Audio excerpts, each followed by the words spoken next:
നമസ്കാരം. പടയപ്പയെ നാടുകടത്താനുള്ള നീക്കത്തിനെതിരെ save Padayappa ക്യാമ്പയിനുമായി മൃഗസ്നേഹികളും Padayappa fans അസോസിയേഷനും രംഗത്ത്. അരിക്കൊമ്പനെ കാടുകടത്തിയ പോലെ വേണ്ടിവന്നാൽ പടയപ്പയെയും മയക്കുവെടിവെച്ച് തളയ്ക്കും എന്ന വനം മന്ത്രിയുടെ പ്രസ്താവന പുറത്തു വന്നതോടെയാണ് ചിലർ രംഗത്തിറങ്ങിയത്. വനമേഖലയിൽ തീറ്റയും വെള്ളവും ഇല്ലാതായതുമൂലമാണ് പടയപ്പ ജനവാസ മേഖലയിൽ ഇറങ്ങിയതെന്ന് ഇവർ പറയുന്നു. മതപ്പാടുള്ളതിനാലാണ് സ്വഭാവത്തിലെ മാറ്റം.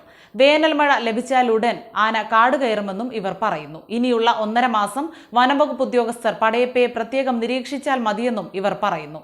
പടയപ്പയെ നാടുകടത്താൻ ശ്രമമുണ്ടായാൽ കോടതിയെ സമീപിക്കുമെന്നും ഭാരവാഹികൾ പറഞ്ഞു. അതേസമയം പടയപ്പയെ ഉൾക്കാട്ടിലേക്ക് തുരത്താനുള്ള ശ്രമം ഇന്നലെ മുതൽ തുടങ്ങി. ഉദ്യോഗസ്ഥരുടെ പ്രത്യേക യോഗം ചേർന്ന ശേഷം ഹൈറേഞ്ച് CCFRS അരുണാണ് നിർദ്ദേശം നൽകിയത്. നിലവിൽ ഉൾക്കാട് അധികമില്ലാത്ത പ്രദേശത്താണ് പടയപ്പയുള്ളത്. ഡ്രോൺ ഉപയോഗിച്ച് പടയപ്പയെ നിരീക്ഷിക്കും. ഉൾക്കാട്ടിലേക്ക് കൊണ്ടുവിടാൻ സാധിക്കുന്ന പ്രദേശത്തെത്തിയാൽ തുരത്താനാണ് നീക്കം. തൽക്കാലം മയക്കുവെടി വെച്ച് പിടികൂടേണ്ടതില്ല എന്നാണ് വിലയിരുത്തൽ. RRTക്കൊപ്പം പടയപ്പയെ നിരീക്ഷിക്കാനുണ്ടാക്കിയ പുതിയ സംഘവും ദൗത്യത്തിൽ പങ്കുചേരും. മാട്ടുപ്പെട്ടിയിലും തെന്മലയിലും പടയപ്പ ജനവാസ മേഖലയിൽ ഇറങ്ങി കടകൾ തകർത്തിരുന്നു. തീറ്റയും വെള്ളവും ലഭിക്കാത്തതിനാലാണ് ആന ജനവാസ മേഖലയിൽ എത്തുന്നതെന്നാണ് വനംവകുപ്പിന്റെയും നിഗമനം. അതിനാൽ തീറ്റയും വെള്ളവുമുള്ള ഉൾക്കാട്ടിലെത്തിച്ച് തിരികെ വരാതെ നോക്കാനാണ് ശ്രമം. 2 ദിവസത്തിനിടെ 6 കടകളാണ് തകർത്തത്.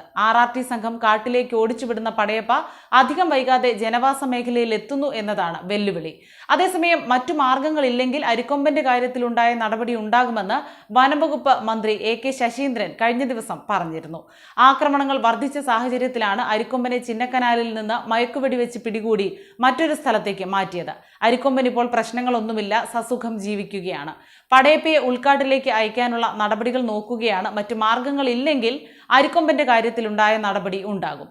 കാലാവസ്ഥാ വ്യതിയാനം മൃഗങ്ങളെയും ബാധിച്ചിട്ടുണ്ട്. കാട്ടിൽ ചൂട് വർദ്ധിച്ച സാഹചര്യത്തിൽ രക്ഷപ്പെടാൻ കൂടിയാണ് മൃഗങ്ങൾ പുറത്തേക്ക് ഇറങ്ങുന്നതെന്നും മന്ത്രി പറഞ്ഞു. മൂന്നാർ മേഖലയിൽ അടുത്ത കാലത്തായി വ്യാപക നാശനഷ്ടമാണ് നാട്ടുകാർ പടയപ്പ എന്ന് വിളിക്കുന്ന കാട്ടാന വരുത്തിവെച്ചത്. ഇക്കഴിഞ്ഞ ദിവസം മാട്ടുപ്പെട്ടി ഇക്കോ പോയിന്റ് പരിസരത്തിറങ്ങിയ പടയപ്പ വഴിയോരക്കട തകർത്തിരുന്നു. കടയ്ക്കുള്ളിലുണ്ടായിരുന്ന ഭക്ഷണ സാധനങ്ങൾ ആന കഴിച്ചു. കഴിഞ്ഞ ആഴ്ച ടൂറിസ്റ്റുകളുടെ കാറിന് നേരെയും പടയപ്പ പാഞ്ഞെടുത്തിരുന്നു. ആനയുടെ ആക്രമണത്തിൽ കാർ തകർന്നു. തലനാരിഴയ്ക്കാണ് യാത്രക്കാർ രക്ഷപ്പെട്ടത്. 1 മാസത്തിനുള്ളിൽ 5ാം തവണയാണ് പടയപ്പയുടെ ആക്രമണം ഉണ്ടാകുന്നത്.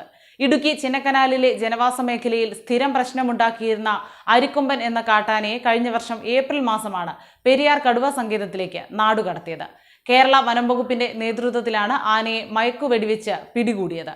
കുങ്കിയാനകളുടെ സഹായത്തോടെ ദൗത്യം വിജയകരമായി പൂർത്തിയാക്കിയ വനംവകുപ്പ് സാറ്റലൈറ്റ് കോളർ ഘടിപ്പിച്ച് ആനയെ എലഫന്റ് ആംബുലൻസിൽ കയറ്റി പെരിയാർ കടുവ സങ്കേതത്തിലേക്ക് മാറ്റുകയായിരുന്നു. ജൂണിൽ അരിക്കൊമ്പൻ വീണ്ടും ജനവാസ മേഖലയിലെത്തിയത് പരിഭ്രാന്തി പരത്തിയിരുന്നു.